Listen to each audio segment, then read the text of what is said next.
विनोद पाटील मराठे नेता जोडले गेलेले आहेत। आपण ही संपूर्ण कॉल रेकॉर्डिंग ऐकली। ब्राह्मण द्वेषाचा आरोप इंद्रजित सावंतांवर करण्यात आलेला आहे। आपली काय प्रतिक्रिया आहे?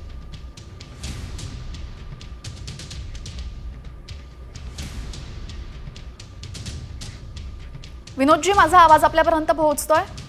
हो हो। इतिहासकार अभ्यासक इंद्रजित सावंत यांच्यावर पुन्हा एकदा ब्राह्मण द्वेषाचा आरोप करण्यात आलेला आहे आणि या संदर्भात त्यांना फोन करून धमकी आणि शिवीगाळ करण्यात आलेली आहे। आपली पहिली प्रतिक्रिया काय आहे?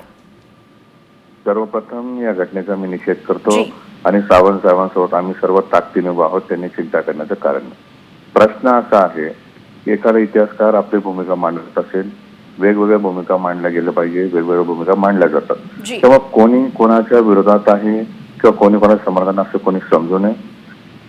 आणि राहिला प्रश्न छत्रपती शिवाजी महाराजांचा इतिहास, छत्रपती संभाजी महाराजांचा इतिहास हा सूर्याइतका स्वच्छ आहे आणि तो ते मांडत असतात।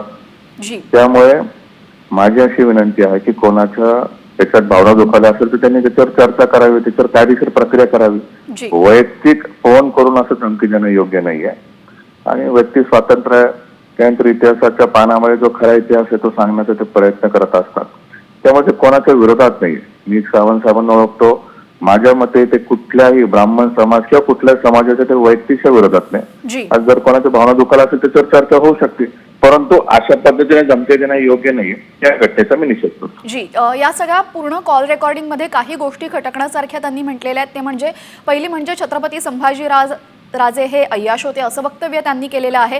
दुसरं म्हणजे ही संपूर्ण व्यवस्था ही ब्राह्मणांची आहे आणि तुम्ही आत्ताही ब्राह्मणांच्या प्रशासनाखाली काम करताय आणि तेव्हाही महाराजांना ब्राह्मणांनी वाचवलं। तर ह्या सगळ्या उल्लेखामुळे कुठेतरी खटकल्यासारखं आपल्याला वाटतं का?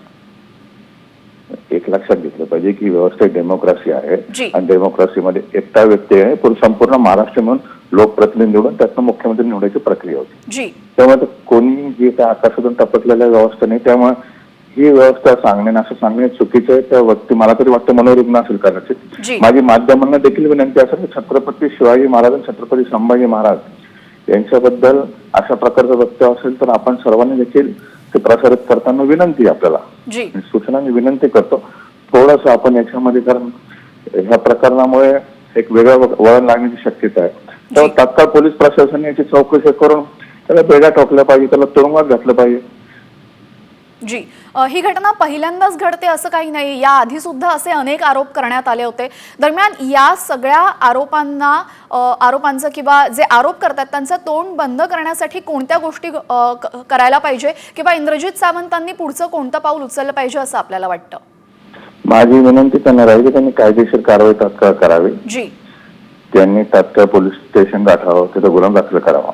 आणि माझी राज्य सरकारला विनंती आहे त्या छत्रपतींचा विषय त्यामुळे ते क्षणाच्या विलंब न करता तात्काळ गुन्हा दाखल करून अटक करावी व त्याची मागे कोण वृत्ती आहे, काय मानसिकता आहे तपासणं गरजेचं आहे।